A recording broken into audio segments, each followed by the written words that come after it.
What's going on, everybody? It's been a long couple of weeks, but I'm back. It's me, Rich, and here's my chat with Ram V. All right, guys, welcome to the show. Ram V. Ram, how are you? Pleasure. I'm all right. Struggling a bit with keeping up with all of the work, and I've got a new baby at home and um, new computers being set up and all of that. But trying to keep pace with life. Very cool, man. Congrats on the new baby. Thank you. That's fantastic. Nice. I'm assuming a newborn. Yeah, our first. So it's been quite the change. Very cool. That's cool, though. You know, like summer babies. That's Yeah. it's Pandemic baby. there So you go. Yeah. You're in London, right? yeah, that's right. Okay, cool, man. Listen, like I've been wanting to get you on here for quite some time. I know you're a busy guy, and it's insane. I think how busy you are. Like you're doing Catwoman, the backup in Justice League for Justice League Dark. You're doing Yep. Swamp Thing, and you're doing the Many Deaths of Layla Starr. Am I missing something in that? Well, In the that upcoming Venom from Marvel as well. There you go. I'll be working on that with Al Ewing. So the work on that obviously is already ongoing. Um, and then apart from that, I've got couple of other creator-owned projects that have been slowly chugging along. Radio Apocalypse from Vault, and a Dark Horse book that's on the way. So That's awesome, man. Like you're a busy guy. Like you're a very busy guy. Like when looking at that stuff, and I know like I've talked to several people in the industry, and you're one of the guys they always mention as like, yeah, this dude's awesome. Like he's putting out such good stuff. And I got turned on to your work with Future State Catwoman, you know. all right. And I was like, that was the impetus for me personally to say like, ooh, I really want to talk to this guy because and I'm sure you may have heard this before, but I really do feel like the way you write, it's very passionate. Thank You you. know, like Yeah. in terms of like the characters, and it's not just like unfortunately in the comic industry, when you pick up a book, a lot of times it's just like drivel, you know, to keep the story going. But I do feel like your stuff is very passionately written. Like, did you grow up a comic fan?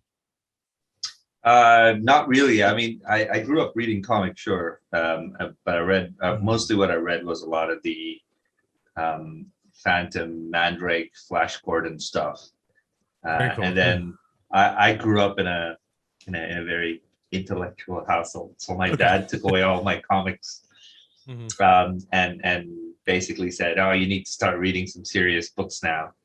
And gave me Steinbeck, and I was depressed for most of my teenage years. But I moved to the States to study chemical engineering, and a friend of mine dropped a volume of Sandman on me on my birthday, and I think I was 19 at the time. And I think that's really the first time I kind of looked at comics as like, whoa, I can do something cool here. And I'd always had an interest in storytelling and writing. I'd been doing that since I was 12 or 13 or something. So yeah, it was really that sort of second childhood that I had in the States that put me onto comics. That's fascinating. So when you said your dad handed you Steinbeck, for some reason I imagined you being like 9 years old. Yeah, no, I was a kid back then. So Yeah. he took away my comics, you know, I started reading novels, and I read them for the longest time. Yeah. It's actually, I think, reading Lord of the Rings that really spurred me on to like, I want to write something big and sprawling like this. And so I was 12 at the time. And I didn't read comics for the longest time. Then I moved to the States and really started reading them again when I was 18, 19. Did you ever did you get your degree in chemical engineering? Yes. I have a master's in chemical engineering. Then I worked as a chemical engineer. Then I quit. Then I started writing. Then I did a master's in creative writing here in the UK. Wow. So yeah. So then too many degrees. Yeah. That's awesome. So at what point were you like, okay, I got this out of the way, I got that out of the way. Let me jump into comic books. Well, when I was doing my master's in creative writing, I was already dabbling a little bit in comics. Like I had written a few things back in India just as a hobby, and they had become quite successful. So that's kind of what gave me the courage to go like, okay, I can really just jump in with both feet and see how it goes. And by the time I was finishing my creative writing program, which was, I think, in 2015, 2014, something like that, 2015 is when I'd started sort of writing short stories for my first self-published book called Black Mamba. Okay. There were sort of crime noir stories set in Mumbai, which had no crime in them. So it's more like existential noir, if you will. And I kickstarted that in 2016. Kickstarted that in 2015. The book came out in 2016. And then I did an image book called Paradiso in 2017. And then I wrote Batman Secret File short story in 2018. So it's kind of been like yearly milestones since then. I did Graffiti's Wall in between. I did These Savage Shores as well. So just continuously busy. I mean, yeah. I mean, I was this kid who had wanted to write since he was 12 or 13 and had always assumed that would just be a thing that I did on the side. And my brain was bursting with all these ideas. And so when I finally got to do them, figured out a way that I could do them, I was just like, yeah, let me at it, you know? So, you know, like your stuff extremely well written, but I noticed that a lot of the stuff you're working on, including like, you know, Catwoman and all the DC stuff, Layla Starr, it's a little, it skews a little more to like a dark side, not completely horror, but you know, it's a little bit of a dark side. Like, now, where did that come from? Are you always fascinated with that kind of side of everything, you know? I mean, I don't know, possibly the stories that affected me the most always had a touch of, I don't want to call it darkness. I want to call it maybe melancholy or weird, or some measure of tragedy to it all. Right. And I remember reading this quote. I can't remember from whom, but they said the reason tragedies, if you go think about all the classics, the tragedies are the ones that are the greatest. They stick around, they stay around the longest. Like Shakespeare, majority of what he did was tragedies. The great epics, the Greco-Roman epics, are all tragedies. And so someone said, it's because we only learn from the bad things that happen to us. Which, if you think about it, in a lot of ways makes sense. That's not to say stories with happy endings don't work. I just don't do them. Right. You know, and like, but it brings like a lot of weight, you know, to the books that you're doing, because I feel like if it's done right, it's beautifully like your stuff, and if it's done wrong, it just kind of falls flat. You know, like there needs to be stakes and there needs to be drama and tragedy. I mean, this is true. This is true of all storytelling. Yeah. Regardless of, you know, whether it's tragic or happy, there has to be some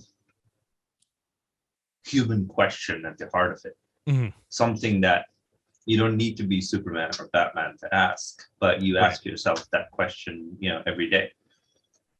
For instance, I grew up in India and I grew up around a lot of poverty, and I've now spent half my life outside of India. I live in the UK now.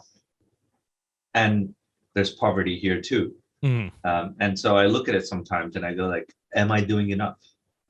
Okay. Like, am I just being selfish by looking at my own life and you know, not doing more? And I imagine that's a question a lot of people, just regular, normal people, ask themselves every time they witness something like that. For sure. Now, imagine taking that concept and putting that in a Superman story. All of a sudden, you could be writing about, you know, worlds and aliens in space, but the question at the heart of it is a fundamentally human question. And I think at least the way I approach stories, that's what I do. I try to find the question at the heart of whatever I'm writing. That's a good approach too. You know, like a lot of modern comics don't. It's usually like, I feel like 50-50. You know, like I'm a big reader of the big two, but I also equally buy as many good indie books as I can, you know. Sure. And I think you hit the nail on the head there, where, you know, like a solid story needs to bring you in with that kind of human question, regardless if it's Superman punching through a planet, you know. Yeah, exactly. And now, is that something that attracted you to Swamp Thing? Like, did you pitch DC to give you Swamp Thing, or were they like, hey, do you want to take this book over? Because that's arguably, the character is so wrapped up in its own humanity in such a bizarre way, Yeah, I mean, that question really came up when DC were planning on their 5G initiative, and there was a list of characters floating around, and they said like, "Hey, pick one, pitch us something," and this was the first time I was being asked to pitch like an independent run, a book. That wasn't me kind of jumping into something that was already there. And so I picked Swamp Thing to pitch because I enjoyed Moore's run on the character, and that there'd been so many kind of good writers that had written the character, and I'd followed in his wake as well. And so I thought that was something I could bring to it in terms of modern aesthetics. I think the character had become, because every time you go Swamp Thing, everyone goes, "Oh yeah, Alan Moore." Right. Yeah. And I mean, that run is seminal. It influences the way I write comics every day. But you have to move on. You have to do something that's your own, and still building on what came in the past. I think that's the beauty of working in these kind of big two comics, if you will. I pitched that. I pitched it with the fundamental change that Swamp Thing was, no longer Alec Holland. It was going to be Levi Kamei. I wanted a Swamp Thing that was more concerned with the concerns of 2021 and not still talking about nuclear power, or because I think largely Swamp Thing had, the narratives that came after had devolved into like this interpersonal drama that was focused more on Alec Holland than they were on Swamp Thing. Which I felt was a bit limiting to the character. Like, here you had this thing that could be anything you wanted to make it, and yet you chose to focus on the interpersonal drama, which is important. The humanity is important. The character drama is important, but it shouldn't be. I felt like there was a way to do it that sort of set free the concept behind Swamp Thing as well. Yeah, that like, I feel like as a fan, I always felt like Swamp Thing was kind of a tough nut to crack, like you said, like after the Alan Moore stuff, because everybody, when you bring up certain characters, that's really all people talk about, And at one point during the Swamp Thing run, like I want to say in like the 2000s, it just became like he was just like a sad guy, and with like nothing happened, like nothing really happened. It was like he was sad, he was mopey, it was just about him. And it's really cool to see that you're bringing this new evolution to the character. And my work still gets compared to all of those guys, but but it gets compared in a way that isn't like, why am I seeing this? This is only a paler version of Moore or Morrison. Rather, I enjoy the comparison. Comparisons are like, oh, this is something new, but this is also calling back to that thing that Moore and Gaiman did. Moore, Gaiman, Morris, and all of those guys did. And I quite enjoy that, because that to me is a creative draw of working in Big Two Comics, is for my work to feel like it is an extrapolation, a genuine continuation of this grand tapestry that has been woven by hundreds of other writers and other artists that came before. So I quite enjoy those comparisons. Yeah.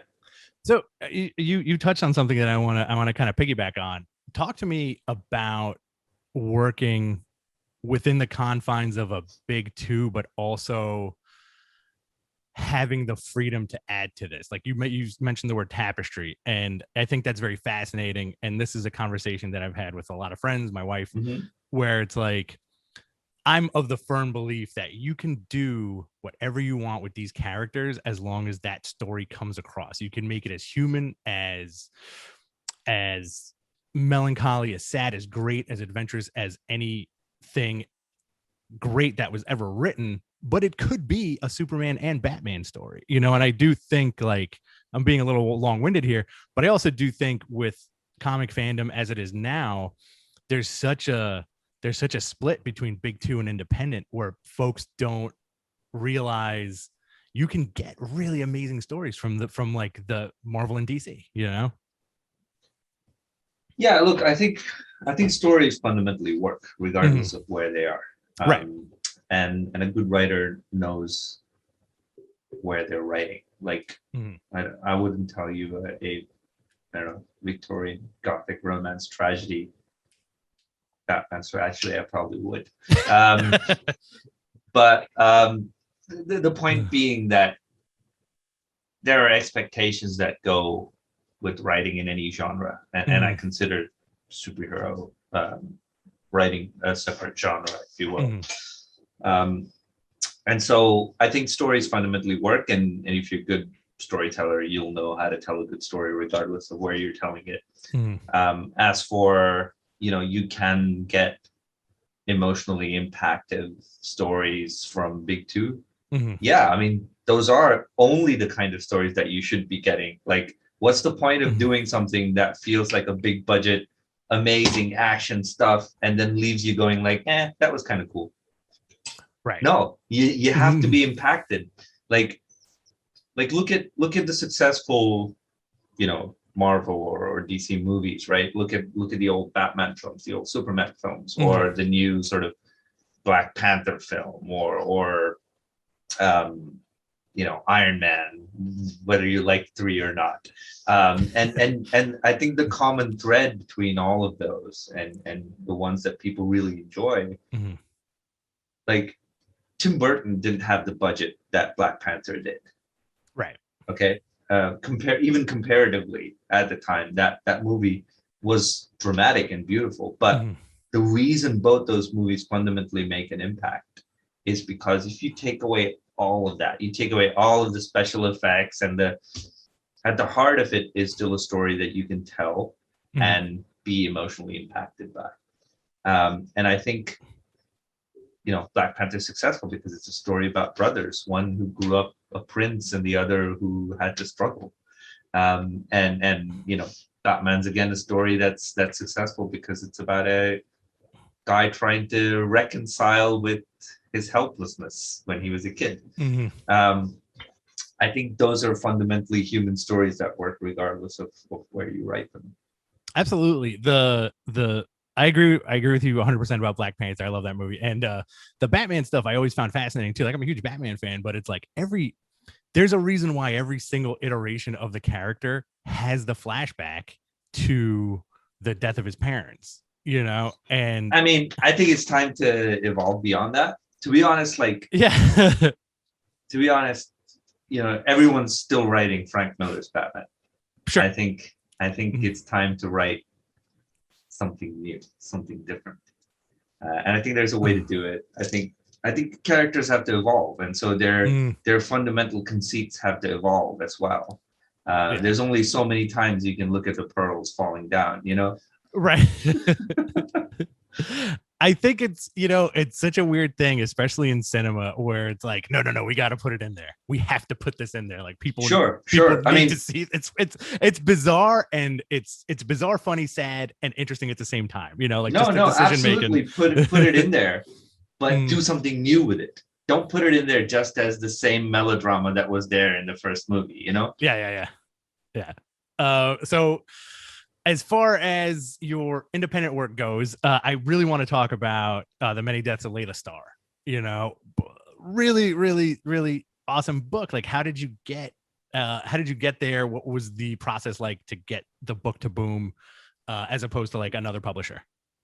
I mean, the story had always existed in my head since before I started writing comics. Really, like the idea of death being fired and coming down to earth had always struck me as something juicy that was there.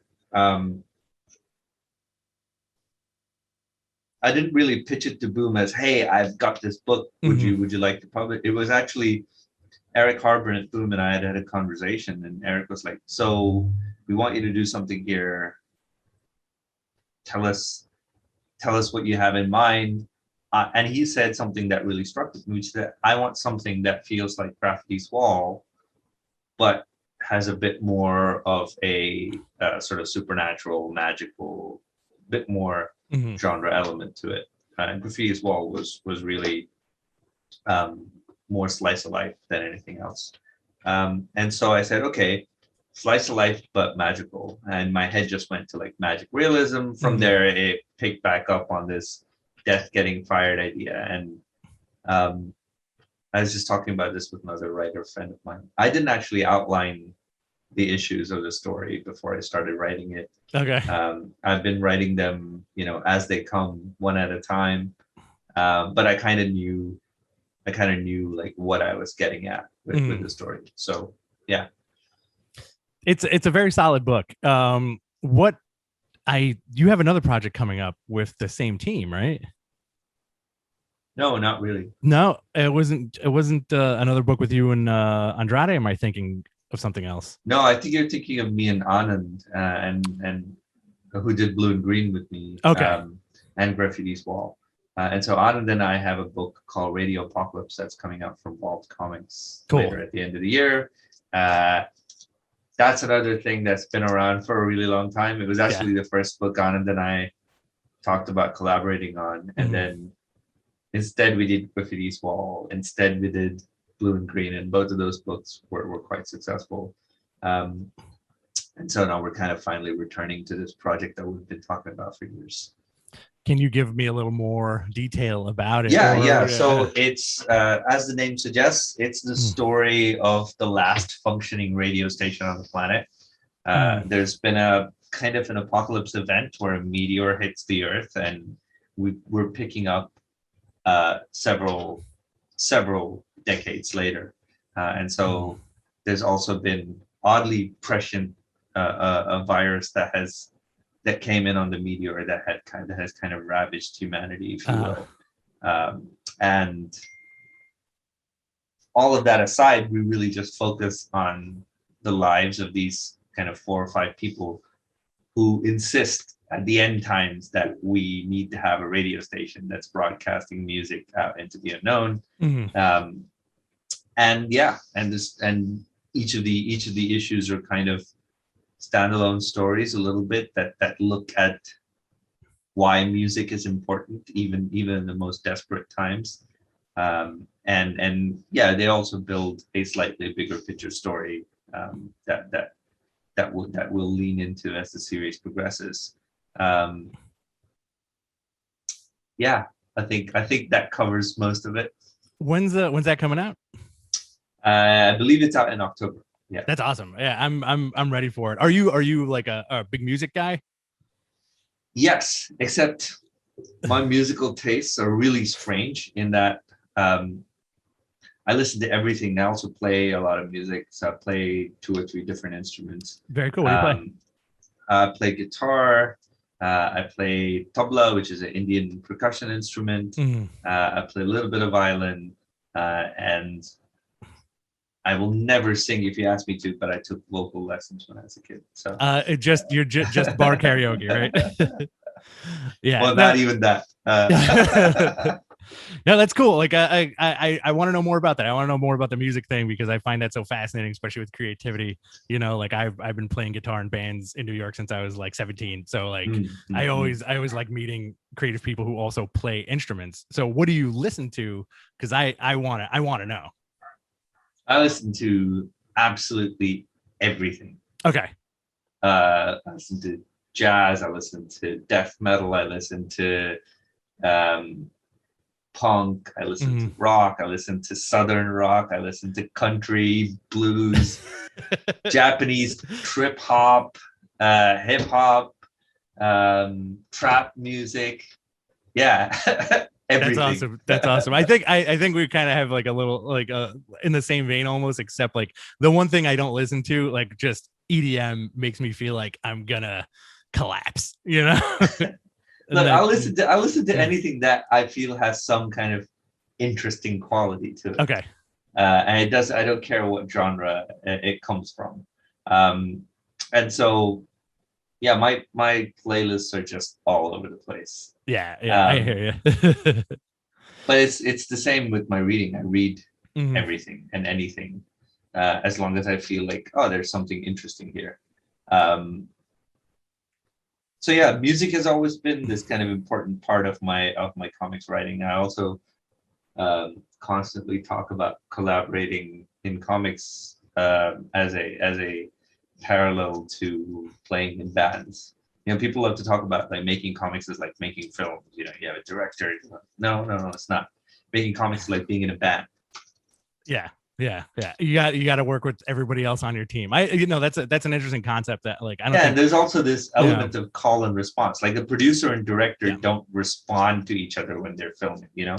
right. Whereas an artist and a writer, they have to respond to each other. A letterer has to respond to the artist. The colorist has to respond to the artist.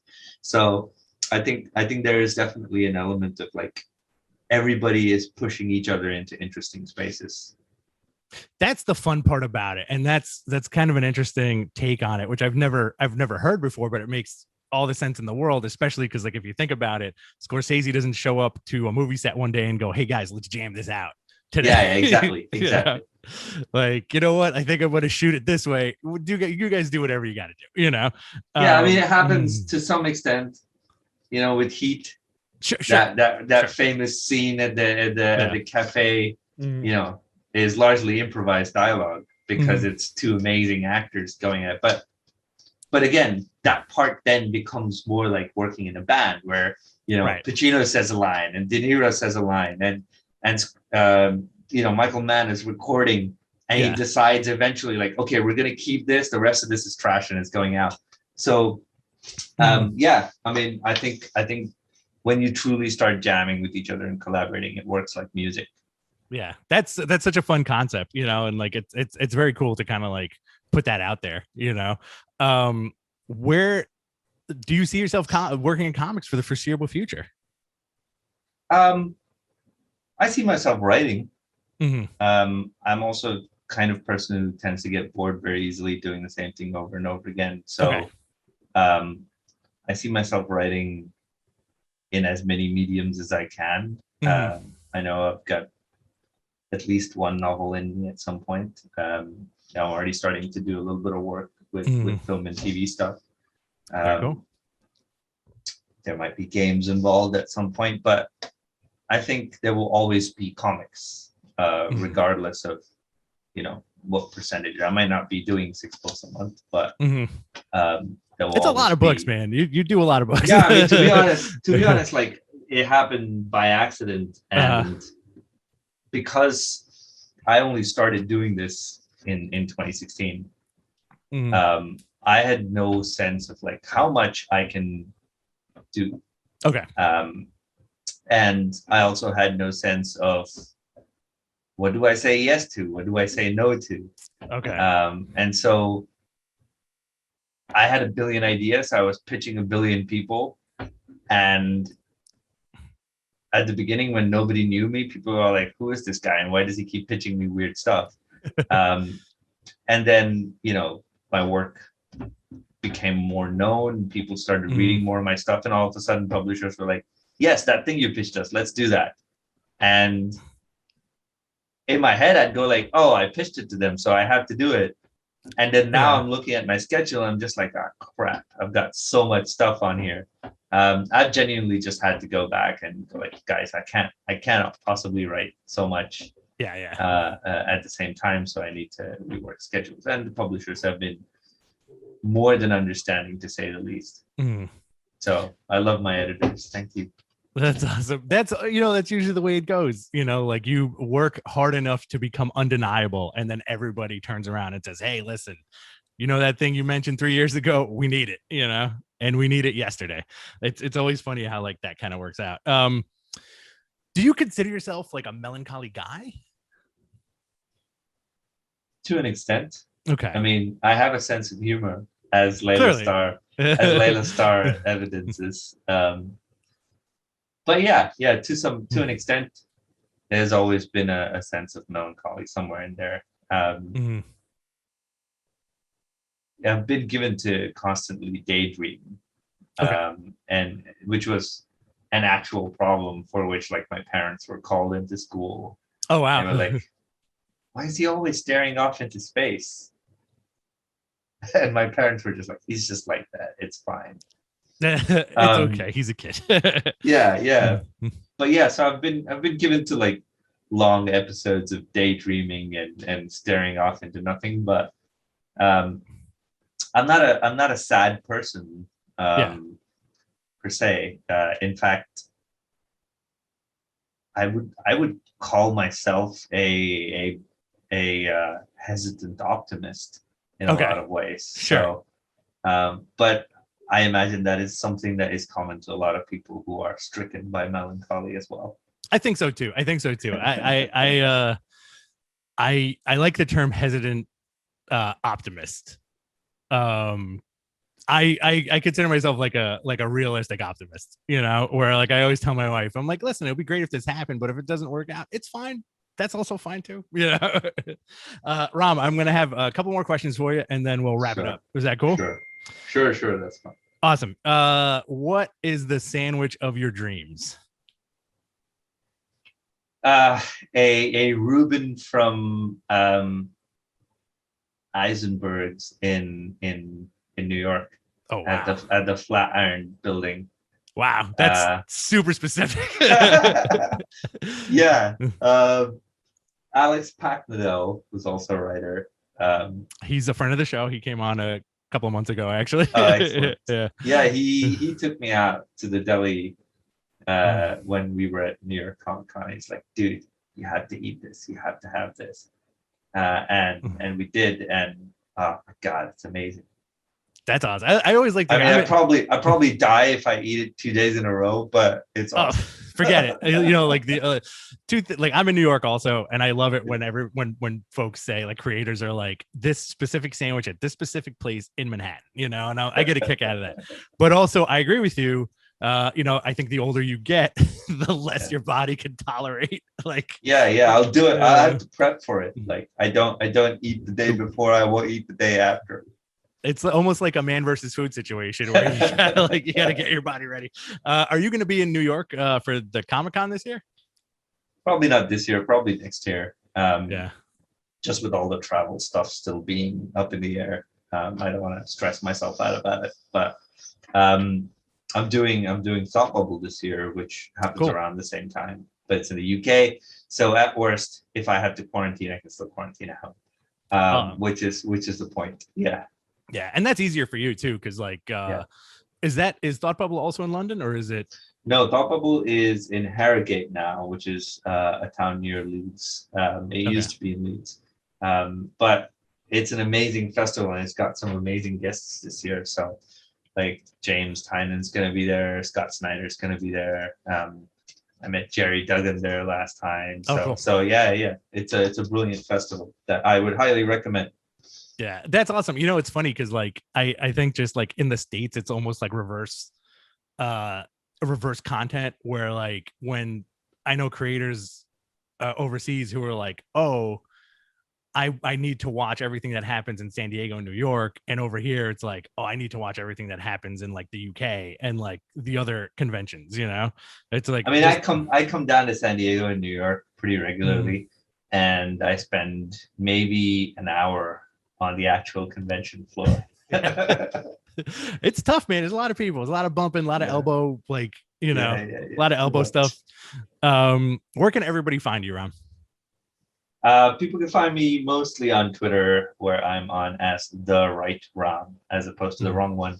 And I'm also active a little bit on Instagram under Ram V Writes. And yeah, outside of that, nowhere. I've got a website which needs updating. So if you search for ram-v.com, you'll probably find it, and it'll probably tell you where I was 10 years ago. So yeah. Ron, listen, I appreciate you coming on. Thank you so much, man. Pleasure. Thanks for having me. Yeah. What a great conversation. What a dude. I sincerely hope you guys check out his work. His output is pretty fantastic at this point. Super great interview. Super nice guy to talk to. I'm really looking forward to what he does in the future with everything that he's working on. This week has been pretty nuts. I turned 40. How crazy is that? I still feel like I'm 19. So that's a pretty cool thing that happened. I do feel pretty good, knock on wood. But enough about me. Loki, pretty fantastic ending this week. Jonathan Majors, really looking forward to seeing the dude on the show. We all kind of knew it was going to happen. Everything led to Kang. All roads lead to Kang. I think as far as Loki and the TVA and all that stuff went. And I want to say, and I'm probably right about this, but the version we saw in the season finale was Immortus, who they mushed with He Who Remains and the other the TVA from the Marvel books. So you got like this He Who Remains / Immortus / He's Still Kang kind of thing. I really went nuts for the very end where you saw the Kang statue in the classic outfit. And I'm super stoked that it's, coming back for season 2. Like I keep telling everybody, it doesn't look like any of this Marvel stuff is going to stop anytime soon, especially if they keep producing higher end shows like this. WandaVision was great. Falcon Winter Soldier was great. Loki was honestly my favorite out of the bunch. I really like the mystery and the intrigue. As one of my buddies put it, it's a better version of Doctor Who, which was kind of cool. I feel like that's high praise. Like we're all kind of like Whovians in our own weird sort of way. But good job for everybody involved. This week, lots of books came out. My book of the week, Thor. Thor 15 came out, hot on the heels of the last run, or the last storyline in which Donald Blake escapes his fantasy world. We go into Thor kind of coming to grips with his hammer being out of control, the weight of being a king, not having to be Thor anymore because he's the king of Asgard. And the really one couple of panels that I really, really loved was Donny Cates scripted Thor with his memory, because he's so old and he's a god, where time moves differently in his head. So whenever he sees the Avengers, he's happy that they're alive because he's missed mortal lives go by in the blink of an eye. I thought that was such a cool little add-on, and it was a reveal to Captain America in the book, and Cap had no idea. So, Thor the King, who's, he can't even remember fighting with the Avengers because everything moves so quick for him. Talking to like the man at a time, who's like, I guess his boss, in a certain regard or whatever. Really, really solid book. Tons of great books came out this week. We got more Infinite Frontier. We got Gotham. But I've been a little backed up for the last couple of weeks. This is my first show in a couple of weeks. I went on vacation, turned 40. A lot of stuff going on, which is good. New York City's opening up again, which is pretty crazy. So, but you guys should still be safe out there. You guys should still be safe out there. I'm mixing up my words. But next week, we're back with another interview. Next week, I interview Caitlin Yarsky. And then the week after that, we're going to have some more cool guests. Thanks for coming. Thanks for joining in. And if you're new here, welcome aboard. Please smash that subscribe button, smush it, kiss it, caress it, whatever you got to do. This channel is BTC Rich X. Pretty soon we're going to upload the RSS feed on gftnetwork.com. And if you got a minute, follow me on Twitter at BTC Rich X. Follow my other podcast, Matt Men Podcast, on Twitter and everywhere you can find podcasts, and Facebook. We're on all the socials, even TikTok, which is crazy because we're older dudes. All right, guys. See you next week. Love you.